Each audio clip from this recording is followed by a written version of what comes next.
Hello বন্ধুরা, আজকে অনেক দিন পর তোমাদের সাথে আসলাম। হয়তো তোমরা আমার মুখটা দেখলেও বুঝতে পারবে। যারা আমার অনেক কাছের মানুষ ফেসবুকের, তারা অনেকেই জানে যে আমার পরিস্থিতি কী। কিন্তু একটা বড় ভিডিও, একটু পরিস্থিতিটা এখন স্টেবল, তাই আসলাম।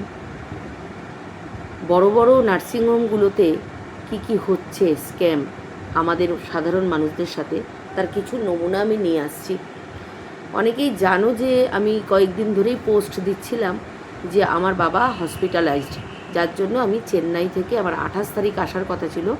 আমি কিন্তু আগের শনিবার বাড়িতে চলে এসেছি, আজকে শুক্রবার, মানে প্রায় এক সপ্তাহ। কারণ আমার বাবাকে বৃহস্পতিবার নারায়ণা নার্সিংহোমে ভর্তি করা হয়। তাই এটা বলতে গেলে অনেকটাই বড় হবে। আমি এটা 3 মিনিটের ভিডিও করব, হয়তো দুটো পার্টে হলেও হতে পারে। সবার কাছে অনুরোধ, যদি সময় থাকে শুনে যাবে, আর যদি না সময় থাকে তাহলে ভিডিওটা স্কিপ। আমার বাবাকে ভর্তি করা হয় বৃহস্পতিবার। আমার হাজবেন্ড এবং পাড়ার কাকু দাদারা মিলে বাবাকে ভর্তি করে, এবং বাবার এক পরিচিত মানুষের জন্যই ওখানে ভর্তি করা হয়।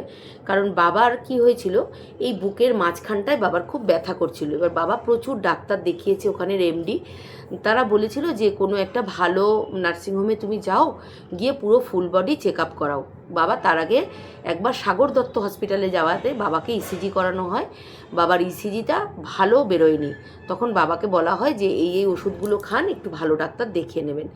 বাবা আসে, যেহেতু আমি চেন্নাই আছি, বাবা খুব একটা কথাগুলো আমাকে বলতো না, কিন্তু বাবার কথা শুনে বুঝতে বুঝতে আস্তে আস্তে ওটা গাড়াতে থাকে, এবং যে জায়গায় চলে যায় সেখানে গিয়ে বাবা তার বন্ধুকে ডাকে, এবং আমরা জানতাম যে তার ছেলে নারায়ণাতে চাকরি করে, যেটা আরএন টেগর, যেটা মুকুন্দপুর রয়েছে, সেখানে চাকরি মানে কাজ করে। এবং বাবা ডেকে বলে বাবাকে বৃহস্পতিবারই ভর্তি করে দেওয়া হয়। এবং তারপরে বাবাকে পরের দিন থেকে স্ক্যান করানো হয়, আলট্রাসোনোগ্রাফি করানো হয়, এবং প্রচুর টেস্ট করানো হয়, যেটা ভর্তি হওয়ার সাথে সাথে যে কোনো নার্সিংহোমে করে, ওগুলো করানো হতে শুরু হয়। এবং ইন দ্য মিন টাইম আমার সাথে বাবার বন্ধুর ছেলে, অনেক ছোট, আমার থেকে প্রায় 12 বছরের ছোট, ও আমার সাথে ফোনে কথা বলে, ডাক্তাররা কি বলছে না বলছে, এবং আমার হাজব্যান্ডের সাথে ডাক্তারদের কথা হয়। প্রথম যেদিন স্ক্যান করা হলো, তারপরে ধরা পড়লো যে বাবার 3টে অপারেশন করতে হবে, এবং 3টে হবে রোবোটিক অপারেশন। এটা আমরা জানতাম না, আমরা এতদিন মাইক্রো সার্জারি জেনে এসেছি। এবার বাবার কি হবে না, 2টো কিডনি, একটা কিডনিতে সিস্ট, একটা কিডনি নাকি ওই যে বাথরুম, আমার বাবা প্রস্টেটের প্রবলেমে ভুগছিল, এবার তার জন্যে বাথরুম আটকে আটকে আরেকটা কিডনি নাকি বাবার ফুলে গেছে, আর প্রস্টেট, এই 3টে একসাথে অপারেশন হবে। তার জন্য আমার হাজব্যান্ডকে ডাকা হলো, ডাক্তারের সাথে কথা হলো। ডাক্তার বলল যে যেহেতু 3টে অপারেশান, ওর জন্য আপনারা একবারেই হবে, এটা রোবোটিক করুন। রোবোটিক করলে কি হয়, আপনারা 2.5 লাখ টাকা হাতে ক্যাশ নিয়ে আসবেন, কারণ ওনার তো অনেক বয়স হয়েছে, তাই রোবোটিকটা করলে কোনো প্রবলেম হবে না। তা আমার হাজব্যান্ড তেমন কিছু বোঝে না, কারণ আমরা কেউ ডাক্তার নই, আমরা ওইসব বুঝবো না। তা সে ভাবলো তার শ্বশুর যখন টাকা পয়সার কোনো যেন না হয়, আমাদের মেডিক্লেম ছিল, তা সত্ত্বেও 2.5 লাখ টাকা ক্যাশ রাখতে বললো। এইটা হলো যেদিন স্ক্যান করা হলো সেই দিনের রিপোর্ট। তার পরের দিন থেকে আস্তে আস্তে বিভিন্ন রকম, তখন কি হলো, ওইগুলো আর অপারেশনের কথা উঠলো না। এইবার উঠলো হচ্ছে বাবার গলব্লাডারের স্টোনটা নাকি প্যানক্রিয়াসে ঢুকে গেছে। তাই একটা সিস্টেম আছে, যেই সিস্টেমের মাধ্যমে প্যানক্রিয়াস থেকে গলব্লাডারের স্টোনটা আবার গলব্লাডারে আনা হবে, তারপর আবার গলব্লাডারটা অপারেশন হবে। তা আমি ওকে জিজ্ঞেস করলাম, এতগুলোই অপারেশন হবে? বললো তুমি চিন্তা করো না, ওগুলো খুব 10 মিনিট 15 মিনিটের এক একটা রোবোটিক অপারেশন, তাতে কিছু হবে না। রোবোটিক মানেই হচ্ছে তোমার 2.5 লাখ 3 লাখ টাকার নিচে কোনো কথা হবে না, এটাই হচ্ছে ব্যাপার। যাই হোক, তারপরে বাবা, আমি চলে আসলাম শুক্রবার, বাবার রোববারে যে কোনো কাজ হয় না বলে শনিবার, বাবার সোমবারে সেই অপারেশনটা হবে। ঠিক আছে, এবার বাবার সোমবারে যে অপারেশনটা হবে সেটা হওয়ার কথা আমাকে ফোন করে জানালো, আপনারা 1টার মধ্যে চলে আসবেন, 2টোতে অপারেশন হবে। আমি 1টায় গিয়ে বাবার পাশে সেই বসে রইলাম। 1টা থেকে 2টো, 2টো থেকে 3টে, 3টে থেকে 4টে বেজে যায়, বাবাকে নিয়ে যায় না।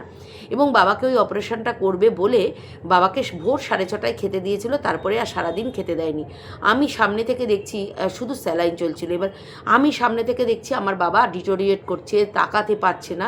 আমি তারপরে ওখানে গিয়ে বারবার বলি, কখন হবে, আপনারা কখন নেবেন?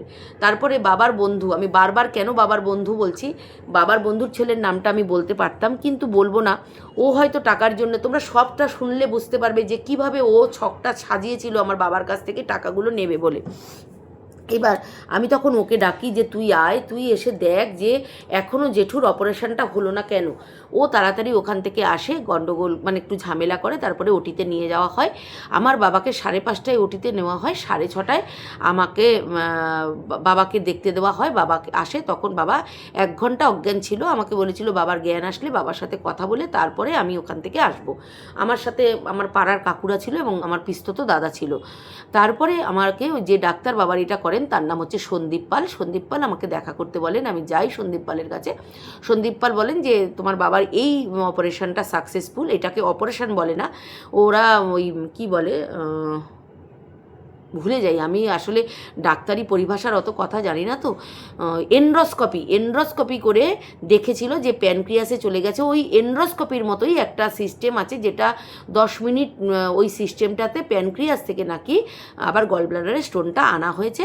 তা উনি আমাদের বলেছে যে শুনুন, আপনাকে একটা কথা বলি, আপনার বাবার তো দেখলাম কিডনি অপারেশন হবে, আপনি না কিডনি অপারেশনটা নারায়ণাতে করাবেন না, কারণ এখানে সব এখন জুনিয়র ডাক্তার, সিনিয়র ডাক্তাররা কেউ নেই।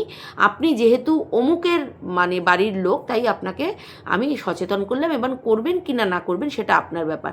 সঙ্গে সঙ্গে ওখান থেকে দুটো চোখ নাড়ানাড়ি কিছু একটা হয়ে গেল। যখনই হয়ে গেল তখন ডাক্তারবাবু বলল দাঁড়ান, আপনাকে পুরো কথাটা আমি এসে জানাচ্ছি। তারপরে ডাক্তারবাবু 2 মিনিট পর এসে আমাকে বলে যে অপারেশনটা কিন্তু করতেই হবে, কারণ আপনার বাবার খুব সিরিয়াস অবস্থা, সুতরাং আপনাকে অপারেশনটা করতে হবে। আমি বললাম ঠিক আছে।